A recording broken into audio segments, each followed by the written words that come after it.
नमस्कार, जयतु भारतः GST and other laws discussion and analysis के आज के अंक में आपका स्वागत है। किसी भी देश के अर्थतंत्र के लिए एक्सपोर्ट करना और फॉरेन एक्सचेंज अर्न करना बहुत ही आवश्यक है। जिस देश को फॉरेन एक्सचेंज ज़्यादा अर्न होता है उस देश की इकोनॉमी स्ट्रॉन्ग गिनी जाती है। इसीलिए हर देश की सरकार अपने देश का एक्सपोर्ट बढ़े और इंपोर्ट कम हो उसके लिए प्रयासरत रहती है। जब गुड्स एक कंट्री में से दूसरी कंट्री में जाते हैं तब उसे एक्सपोर्ट कहा जाता है। लेकिन कोई गुड्स अपनी ही कंट्री के अंदर सप्लाई किया जाए फिर भी उसे एक्सपोर्ट माना जाए तो उसे डीम्ड एक्सपोर्ट कहते हैं। वह वास्तव में एक्सपोर्ट नहीं है लेकिन उसे डीम्ड एक्सपोर्ट माना जाता है क्योंकि उस सप्लाई के बाद में जो आगे बनने वाला माल है वह एक्सपोर्ट होने वाला है। जीएसटी के तहत किसको डीम्ड एक्सपोर्ट माना जाएगा यह नोटिफाई किया है जिसमें एडवांस ऑथोराइजेशन के अगेंस्ट में जो सप्लाई किया हो उसे, जो export promotion capital goods authorization के अगेंस्ट में सप्लाई किया हो उसे, और जो एक्सपोर्ट ओरिएंटेड यूनिट उनको जो गुड्स सप्लाई किया जाता है उन्हें डीम्ड एक्सपोर्ट माना जाता है। इसी प्रकार से जो पब्लिक सेक्टर अंडरटेकिंग्स या बैंक्स, स्पेसिफाइड बैंक जो गोल्ड सप्लाई करती है एडवांस ऑथोराइजेशन के अगेंस्ट में, इसे भी डीम्ड एक्सपोर्ट माना जाता है। यह सब नोटिफिकेशन 18/10/2017 को निर्धारित किया गया था। डीम्ड एक्सपोर्ट जब किया जाता है तब जीएसटी पहले भरना होता है, लेकिन जिसने डीम्ड एक्सपोर्ट किया है अर्थात सप्लाई तो विद इन कंट्री ही किया है लेकिन एडवांस ऑथोराइजेशन के अगेंस्ट में या ईपीसीजी के अगेंस्ट में या ईओयू को किया है, तो जो सप्लायर है उसे सीजीएसटी या एसजीएसटी के रूल 89 के अंतर्गत रिफंड मिल सकता है। तो उस रिफंड को फाइल करने के लिए उसको कुछ दस्तावेज देने पड़ते हैं, कुछ प्रोसीजर उसको फॉलो करनी पड़ती है। यह प्रोसीजर प्रिस्क्राइब की है नोटिफिकेशन नंबर 49/2017 के अंतर्गत, जो कि 18/10/2017 का है। उसके अनुसार यदि एडवांस ऑथोराइजेशन या ईपीसीजी के अगेंस्ट में डीम्ड एक्सपोर्ट किया गया है तो रिसिपिएंट के जुरिस्डिक्शनल टैक्स ऑफिसर का एक्नॉलेजमेंट चाहिए कि रिसिपिएंट को वह माल मिल गया है, या एक्सपोर्ट ओरिएंटेड यूनिट को माल सप्लाई किया है तो उस एक्सपोर्ट ओरिएंटेड यूनिट का उस टैक्स इनवॉइस की कॉपी पर साइन चाहिए कि यह माल वहां एक्सपोर्ट ओरिएंटेड यूनिट में प्राप्त हो गया है।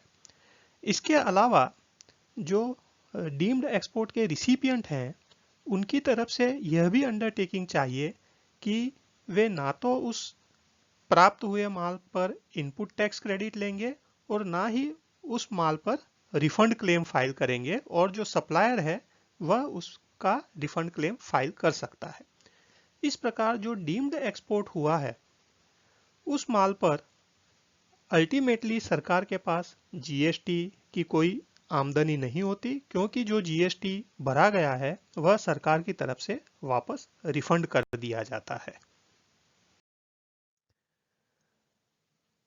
जब जीएसटी लागू किया गया था उस समय जो ओरिजिनल स्कीम थी जीएसटी की वह यह थी कि हर लेवल पर पहले टैक्स भरा जाएगा और जो अगला खरीदार है वह उसकी इनपुट टैक्स क्रेडिट ले लेगा।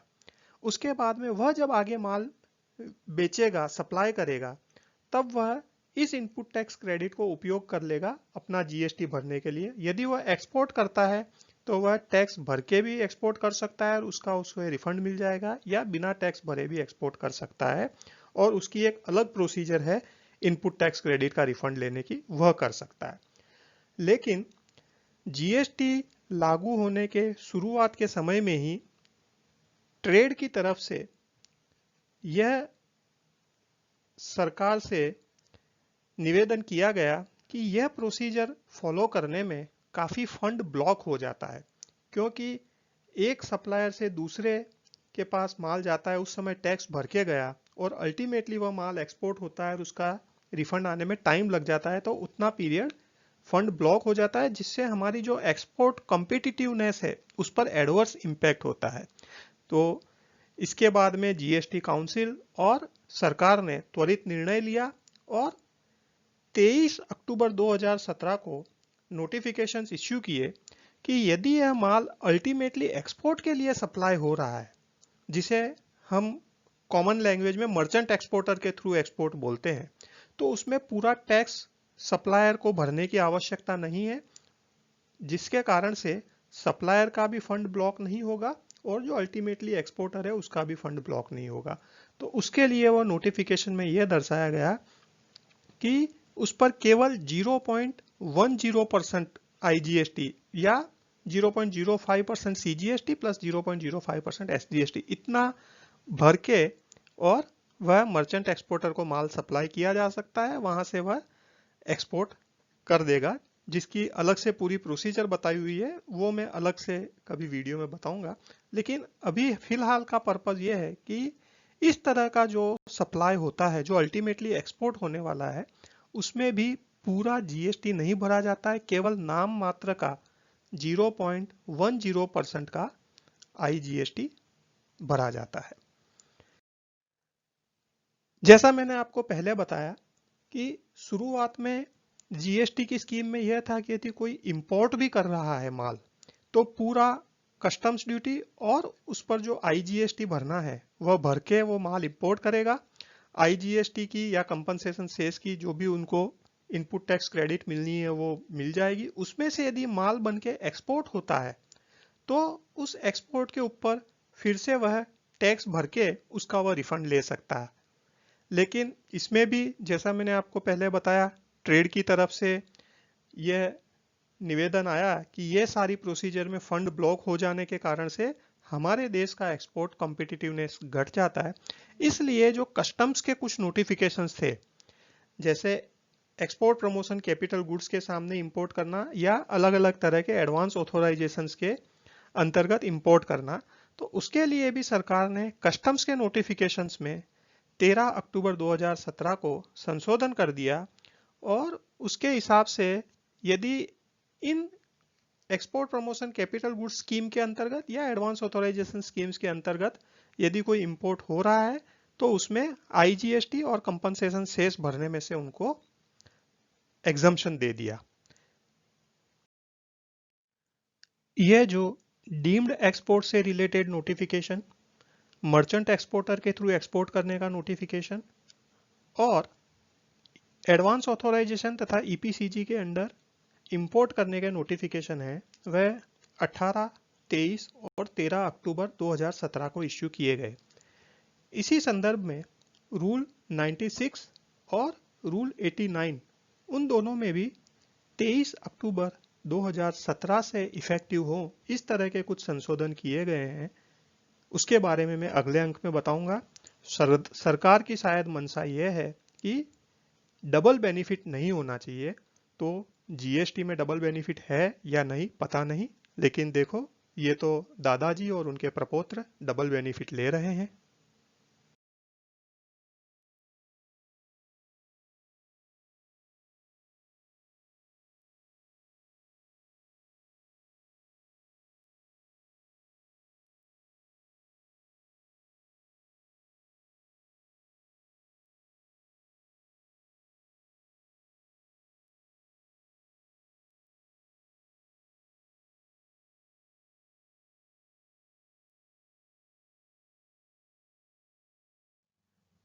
आज के अंक में बस इतना ही। धन्यवाद। Please like, share and subscribe. आपको और किसी जीएसटी रिलेटेड विषय पर जानकारी चाहिए विशेषतः तो कमेंट्स में लिख सकते हैं। जय हिंद।